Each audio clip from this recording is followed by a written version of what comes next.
Hola, ¿qué tal? Bueno, vamos a hacer otro vídeo de preguntas y respuestas. Ya sabéis que, bueno, en principio siempre os pedimos que, por favor, si no estáis suscritos, darle a la tecla de suscripción. Si queréis ayudarnos, darle a la tecla de unirme o unirse. Difundir, por favor, lo que os parezca interesante. Proponed a otros, en su caso, que se suscriban. Y dejarnos en el canal preguntas, comentarios, propuestas, ideas, que ya sabéis que en la medida en que podamos las iremos comentando a través de estos vídeos de preguntas y respuestas. Venga, vamos allá. Héctor López nos dice, creo que podríamos agregar a este análisis las tesis de Kenneth Galbraith. Está hablando del análisis de los modelos económicos, de la empresa pública, etc.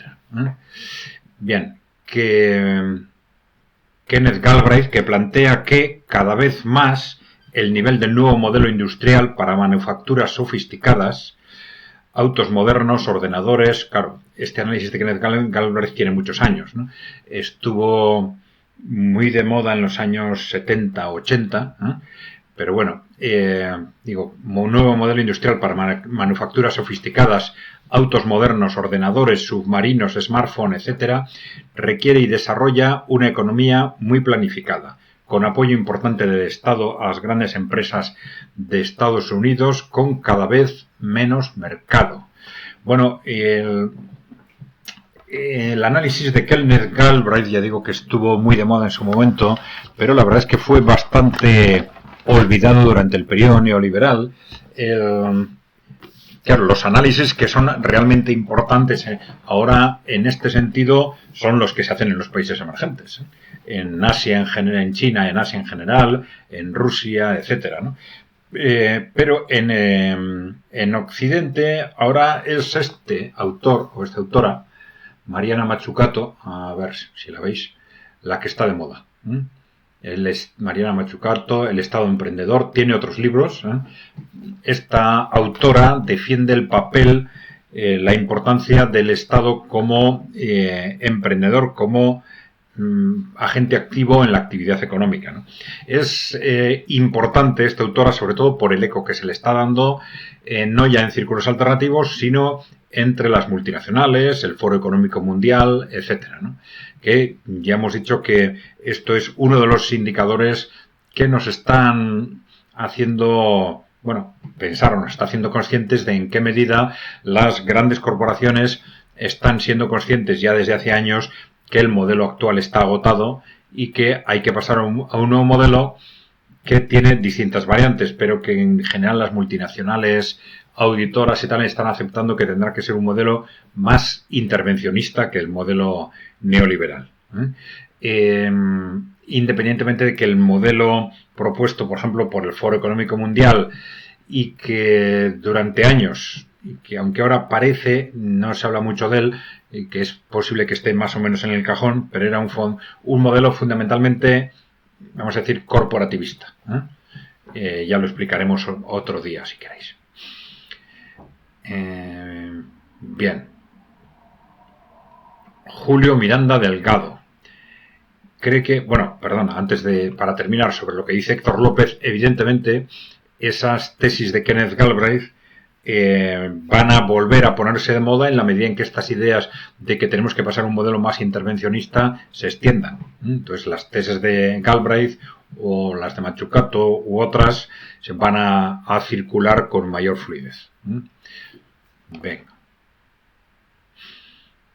Julio Miranda Delgado nos dice, ¿cree que el discurso sobre la servidumbre voluntaria de Etienne de la Boétie sigue aún más vigente en estos tiempos? Pues lo apunto. Lo apunto porque no lo conozco.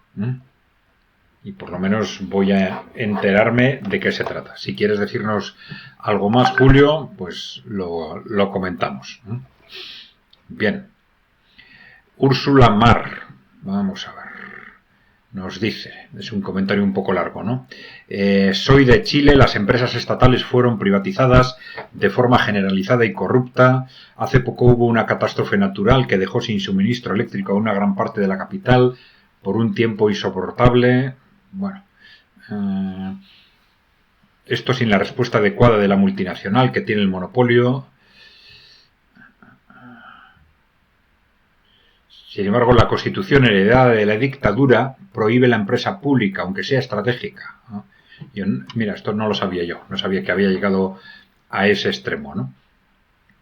Se exceptúan las Fuerzas Armadas. Se plantea que si esta fuera estatal, tendría mejor diálogo con la administración pública y con el presupuesto nacional para enfrentar catástrofes, etc. Bien. Bueno, sí, efectivamente, claro, Chile fue una punta de lanza del modelo neoliberal. La práctica se empezó a poner en la práctica en Chile, en el seno de la dictadura militar chilena, no al principio, sino unos años después, de darse el golpe de Estado.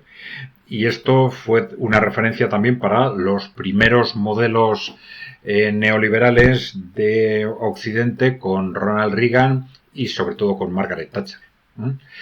Bien, vamos a ver.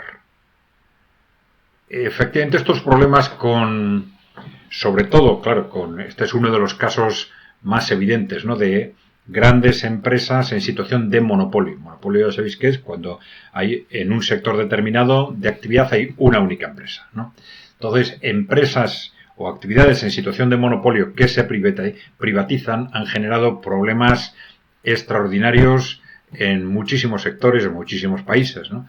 De esto se ha hablado mucho, por ejemplo, en el Reino Unido con la privatización, por ejemplo, de los ferrocarriles, ¿no?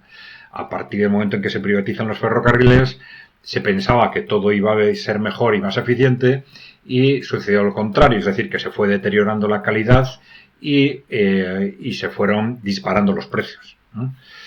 Bien, pero esto es lógico en una situación de monopolio. El capitalismo, las empresas privadas, para funcionar, necesitan que exista competencia, ¿no? Si no hay competencia entre ellas, pues necesitan una regulación muy estricta, pero la falta de competencia es una situación de un riesgo tremendo en la cual ya sus beneficios no están relacionados con competir con otras empresas, sino el que se pueden conseguir abusando de los clientes fundamentalmente, ¿no?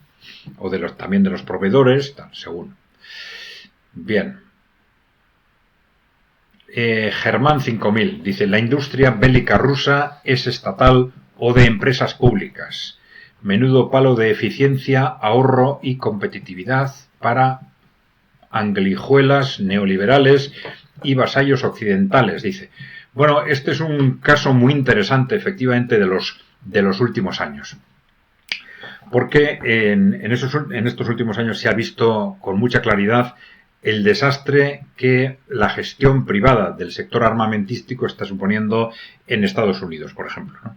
En Estados Unidos, cuya eficiencia en la relación entre industria armamentística y ejército pues ha caído a unos niveles ridículos, ¿no? Sobre todo comparándola con la de los países emergentes como Rusia o China, ¿no? Bueno, ¿qué está sucediendo? Bueno, en principio hay un problema estructural que podemos llamarle claramente de corrupción en Estados Unidos, en el que con demasiada frecuencia, los altos mandos del ejército, generales, etcétera, pues cuando dejan el ejército se colocan en puestos directivos en las empresas de armamento. Entonces es un sistema de lo que se llama puertas giratorias que tiene como consecuencia que las decisiones que se toman en el ejército con respecto a las industrias armamentísticas están permanentemente falseadas a favor de las industrias armamentísticas, ¿no? A esto se le añade que, claro, las industrias de armamento tienen un enorme peso lobístico, de lobbies, de influencia en el gobierno, en el Congreso, etcétera, ¿no?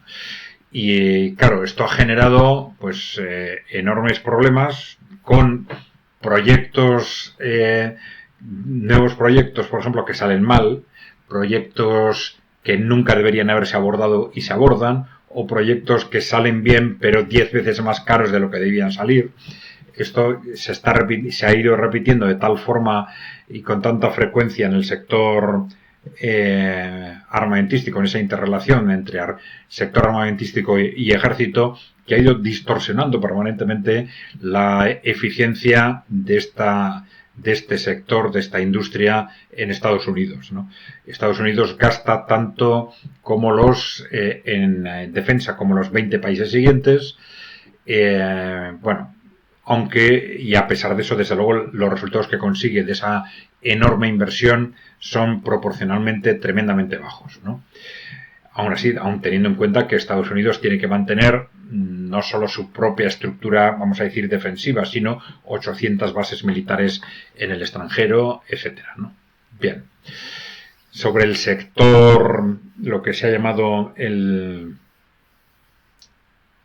complejo militar industrial en Estados Unidos, bueno, esto requiere el peso político que tiene o que ha tenido, esto requiere una reflexión específica que no sé si merece la pena hacerla aquí, pero bueno, sin matizar, se ha hablado mucho del peso político con ese complejo militar industrial, pero hay que tener en cuenta que ha habido un cambio fundamental también en los últimos años, porque en las empresas de armamento, las empresas de lo que era el complejo militar industrial, pues han entrado también, como en prácticamente todas las multinacionales, con participaciones del 5 o del 10%, los grandes gestores de fondos de inversión. Ya sabéis, BlackRock, State Street, Vanguard, etcétera, ¿no? Con lo cual se ha producido una confluencia progresiva de intereses entre lo que es el complejo militar industrial y Wall Street, de tal forma que el poder corporativo en Estados Unidos se ha fusionado de una forma creciente, ¿no? Bien. Telíndez creo que es. Bien. ¿Considera usted que la actual estructura de poder corporativo representa una amenaza para la democracia y los derechos humanos?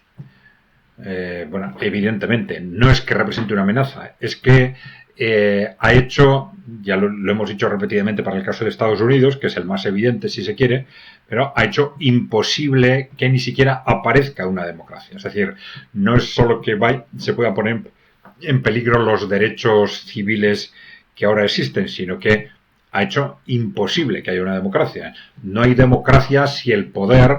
Democracia es gobierno del pueblo. No hay democracia si el poder está en manos de una serie de grandes corporaciones, como sucede en Estados Unidos desde su nacimiento, ¿no?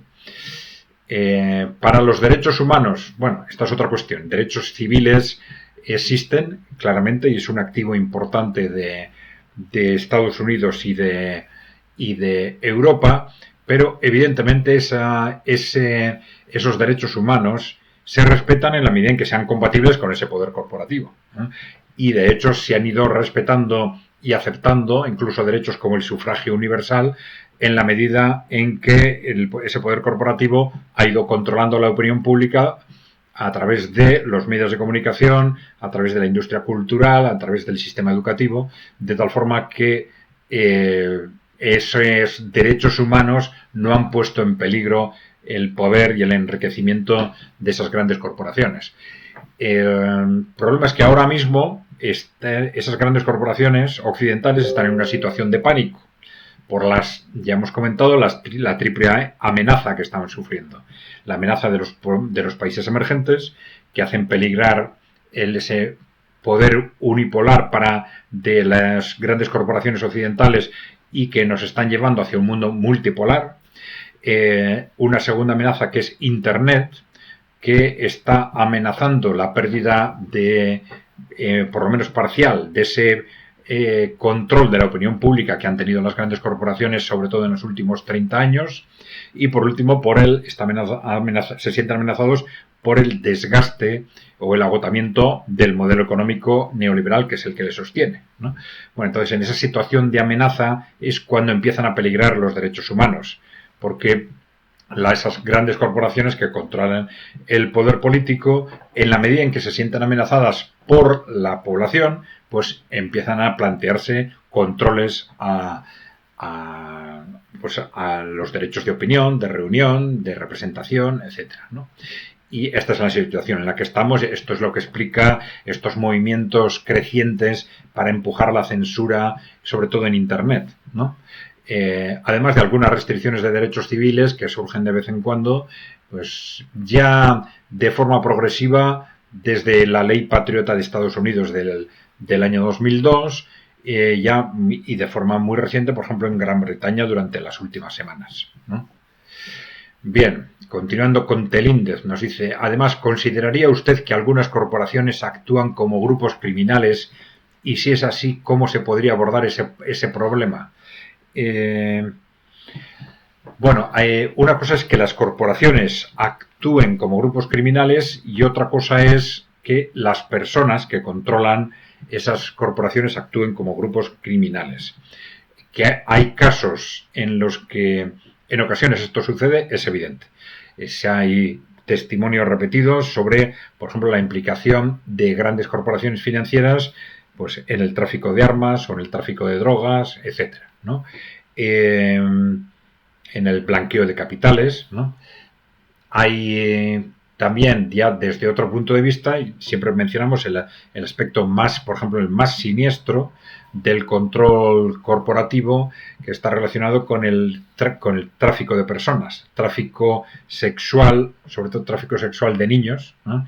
De menores, a través del cual, en una serie de redes cuya existencia está contrastada, la red Dutroux en Bélgica, la red Saville en Gran Bretaña, la red Epstein en Estados Unidos, cuya existencia no tiene un objetivo propiamente sexual, sino de chantaje. Es decir, de chantaje a las grandes responsables políticos y sociales, mediáticos, que aceptan implicarse en esas redes, son grabados y están chantajeados para toda la vida, ¿no? Que son los objetivos de estas redes son de chantaje a a personas claves de la economía, de la política y de la sociedad. Esto está perfectamente contrastado. ¿Cómo se podría abordar este problema? Bueno, pues esto es un poco más complejo, evidentemente. Podríamos decir a corto plazo, a los grupos criminales hay que hacerles frente con la policía y la justicia.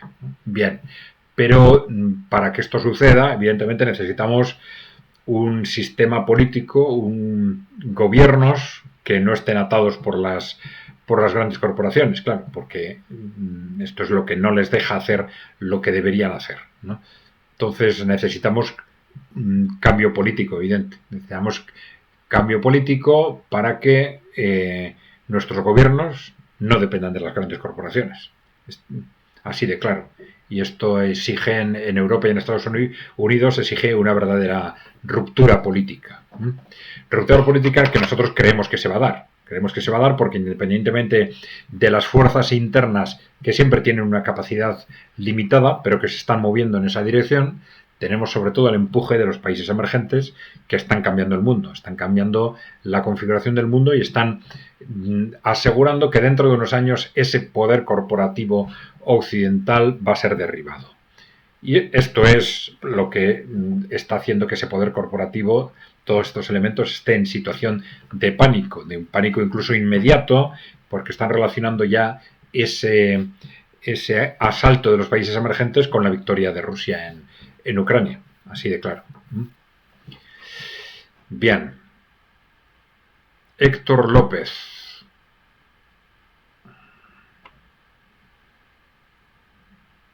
Así, hablando del fenómeno migratorio, dice, creo que los habitantes de África, si tuvieran en sus países un mínimo de perspectiva de vida y necesidades básicas satisfechas, no tendrían ningún interés en emigrar a una Europa tan diferente a sus culturas ancestrales. Y los imperialismos europeos tienen mucho que ver con esto.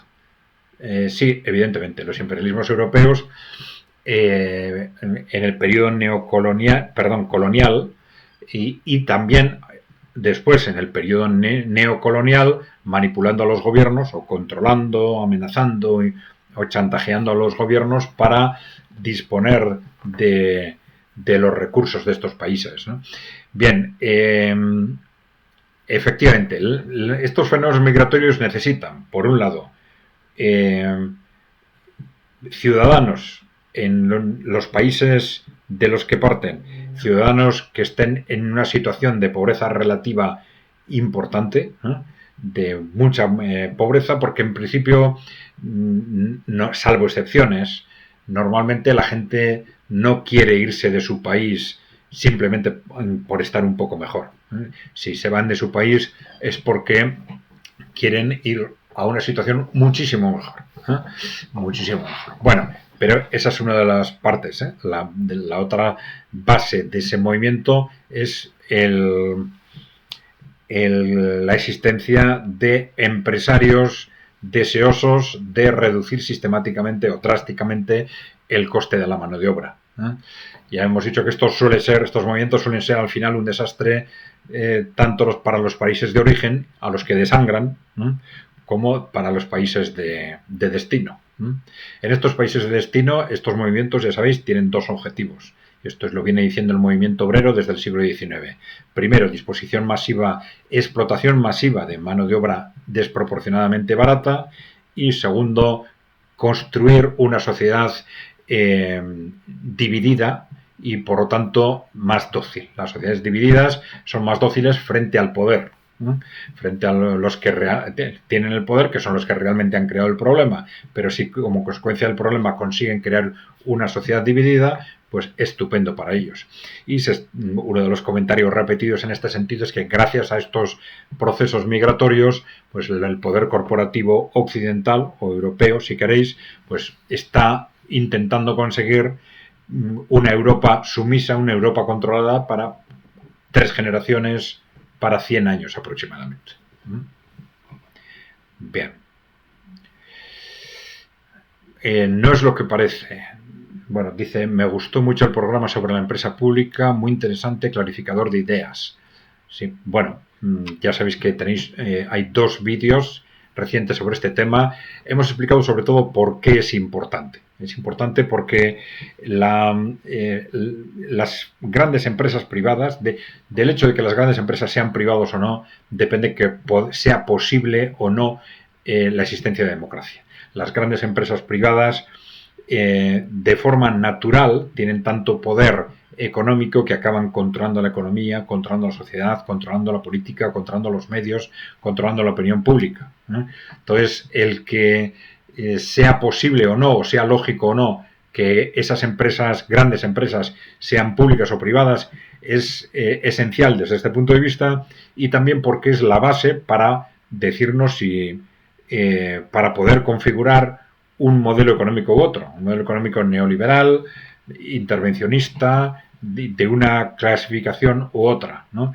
El que tengamos una idea clara sobre la posibilidad de que las empresas públicas sean eficientes, esto es importantísimo para que seamos capaces de visualizar sistemas distintos. Por favor, ahí lo que hacemos en esos 2 programas es clarificar que en ocasiones en muchas ocasiones la empresa pública es eficiente, y esto es algo que se ve en los hechos, los ponemos ahí con claridad, y también damos argumentos lógicos para explicar por qué sucede esto.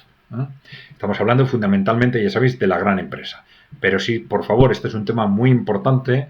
Los que tenéis alguna sensibilidad ideológica o económica, por favor, veros estos 2 programas, porque realmente son importantísimos para las bases de cualquier ideología.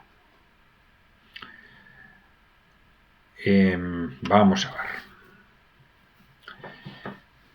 Tony Navarro dice, Adrián, viendo los crecimientos y desarrollo de los países de Asia, Indonesia, Filipinas, Vietnam, etcétera, y las proyecciones del Banco Mundial para el año 2030, a algunos nos parece que el mundo multipolar es inevitable y puede ser incluso bueno. Es evidente. Sí, el mundo multipolar, bueno, vamos a ver, una cosa es que avance desde el punto de vista económico, esto es evidente, que desde el punto de vista económico los países emergentes, Asia, Rusia, India, China, se están haciendo con, con un peso cada vez mayor y de forma acelerada en el mundo, ¿no? Pero claro, para construir ese mundo multipolar no solo hace falta ese peso económico, sino que esto tiene que estar acompañado de un peso político y también de un peso militar. Porque si no, llegado un determinado momento, los que se están sintiendo amenazados reaccionan y acaban destruyéndote. Incluso últimamente, más de una vez se ha dicho que China ya habría sido invadida y destruida si no llega a ser por su alianza estratégica más o menos implícita con Rusia, ¿eh? Y por el potencial nuclear de Rusia, que es la primera potencia nuclear del mundo. Bien.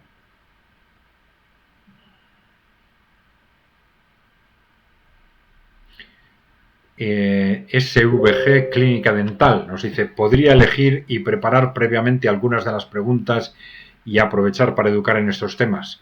Bueno, sí, hemos empezado a hacer algunos programas monográficos. Entonces, bueno, esto es un poco lo que vamos a hacer, ¿no? En la medida en que tengamos tiempo, además de los vídeos de preguntas y respuestas, temas que entendamos que pueden ser claves y que pueden explicarse en 15, 20, 30 minutos, pues les vamos a dedicar programas o vídeos específicos. Bien, Ángela Arnaiz.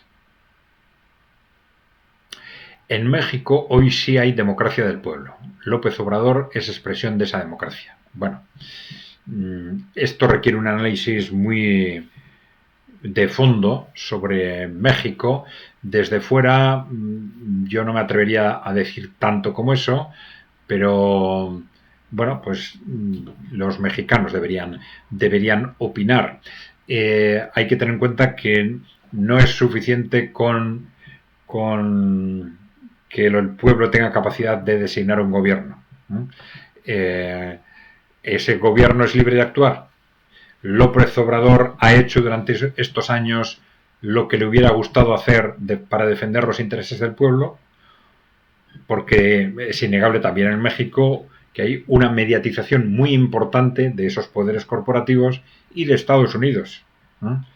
Hay, por ejemplo, más de una vez se ha comentado que a López Obrador le hubiera gustado un acercamiento mucho más claro y muy rápido a los BRICS, pero que el estar junto a Estados Unidos no se lo ha permitido. Lo pongo ahí como referencia. Vale. Ángel, si tienes algún comentario, pues continuamos con ello. A ver, Monsec.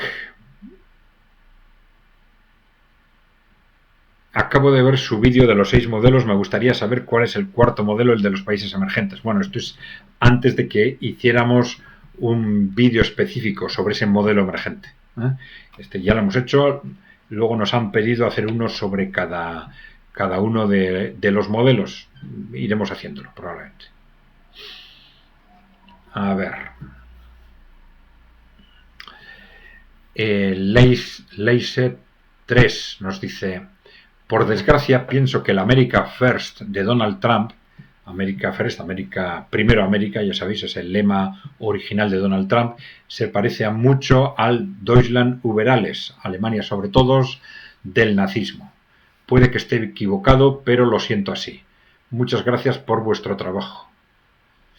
Un saludo desde Euskal Herria. Bueno, vamos a ver. Bueno, en principio, ¿no? Vamos a ver. Para clarificar, el Deutschland über alles era un lema del nazismo, pero también es parte del himno alemán actual, ¿no? No que ellos se suelen quejar de que se suele traducir Alemania sobre todos, cuando en realidad quiere decir Alemania sobre todo, ¿no? Es decir, es un lema que no es extraño en cualquier himno patriótico, ¿eh? Pero bueno, interpretando un poco, ¿no? Ese America First de Donald Trump, en principio no tenía por qué significar algo en el sentido que tú comentas, ¿no? Creo yo, ¿eh? Porque repetidamente se está haciendo referencia por parte del trumpismo y del propio Trump a que Estados Unidos debería dejar de ser el policía del mundo, con lo cual en principio es lo contrario de ese Estados Unidos sobre todos, ¿no? Pero Pero bueno, vamos a ver en la práctica eso cómo se concreta, porque ya hemos dicho más de una vez que durante el primer mandato de Donald Trump las contradicciones han sido constantes y siempre queda la duda de qué es lo que se dice y qué es lo que realmente se pretende, ¿no? Todo esto lo vamos a ver en los primeros meses de mandato de Donald Trump si gana las siguientes elecciones, ¿no? Tenemos preparado un vídeo específico sobre Donald Trump, pero hay que hacer algunos ajustes, quizás vamos a reelaborar, ¿eh? Ahí hablamos de 3 posibles interpretaciones del trumpismo que también nos marcan de alguna forma 3 posibles horizontes. Bueno, nosotros creemos que van a ser 2. Básicamente, durante los primeros meses de esa posible presidencia de Donald Trump, vamos a ver si el trumpismo responde o no, responde a esas vocación inicial que sería compatible con ese modelo de mundo multipolar impulsado por Rusia y por China, o bien, bueno, se ve con claridad que al final eso eran palabras, porque al final el trumpismo no es más que una versión distinta de los mismos intereses del poder corporativo norteamericano. Venga. Ricardo de Perea y González. El llamado Imperio Español no era colonial, sino de extensión del reino, de modo que los pueblos y territorios anexionados eran parte integrante de España, no había colonias de no españoles, todos formaban parte de la misma nación. Bueno, a estas alturas deberían saberlo todos y dejarse de leyenda negra, protestante, masónica, inglesa, hereje, de los enemigos de España y de toda la América hispánica. Bueno, esto es algo que estamos oyendo mucho últimamente, pero bueno, yo realmente pienso, ya lo vamos a comentar, pienso que este tema se está desbordando, porque una cosa es el interés histórico que tenga esto, es decir, en qué medida la leyenda negra sobre el Imperio Español esté o no esté exagerada, pero otra cosa es que le demos a esa posible exageración una interpretación cara al futuro como la que algunos están dando, es decir, como si de esa digamos nueva versión del Imperio Español se pudiera definir un modelo futuro de sociedad futura para Hispanoamérica y para España. Me parece algo totalmente desproporcionado, ¿no? Pero bueno, supongo que también hay más trabajo detrás, pero bueno, ya lo iremos contrastando porque me da la sensación que hay unos cuantos de nuestros seguidores que están muy interesados en este tema.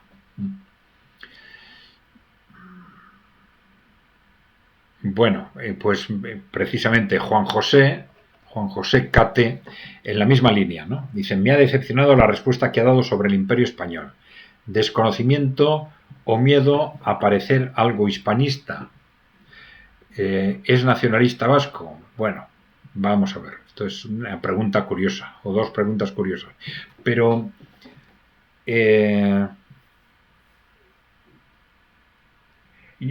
yo creo que en la línea que he comentado antes, ¿no? Hay en parte, por nuestra parte, desconocimiento, ¿no? Porque de las diferencias características entre... Digo que hay unas bases estructurales para que el Imperio Español y el Imperio Británico fueran radicalmente distintas. Es evidente que el Imperio Español responde a otra época. El Imperio Británico fundamentalmente responde a la época industrial, en la que el Reino Unido se hace cabecera de un imperio construido sobre, entre otras cosas, sobre un poder militar importantísimo que tiene mucha relación con el haber sido el primer país donde se pone en marcha la revolución industrial, ¿no? Y esto es lo que le dio una enorme fuerza a Gran Bretaña sobre otros países, ¿no? Pero ya digo, bueno, aparte de esto, pues que el Imperio Español haya sido víctima de una leyenda negra, otros dicen que no, que otros historiadores que no es cierto que la leyenda negra haya exagerado, etcétera, no lo sé, pero desde luego sí es creíble que lo que hayan dicho los ingleses sobre el Imperio Español y lo que hayan dicho los españoles sobre el Imperio Británico pues hayan sido cosas exageradas, pero la verdad es que no sé mucho más de esto, ¿no? Y ya digo, el hecho de que esto puede haber algo de cierto en todo esto, no me parece suficiente para obtener de esto una determinada ideología en el momento actual, ¿no? No, las ideologías hay que construirlas, sí, tener en cuenta las referencias históricas es importante, pero una referencia histórica de hace 3 o 4 siglos para construir ahora un futuro en un mundo absolutamente distinto, con ciudadanos que tienen necesidades y perspectivas absolutamente distintas, no sé, me parece extraño, ¿no? Extraño, ¿no? Bien, pero bueno, ya digo que hay unos cuantos de vosotros que estáis interesados en el tema, o sea que supongo que seguiremos hablando de esto. Enrique Marín.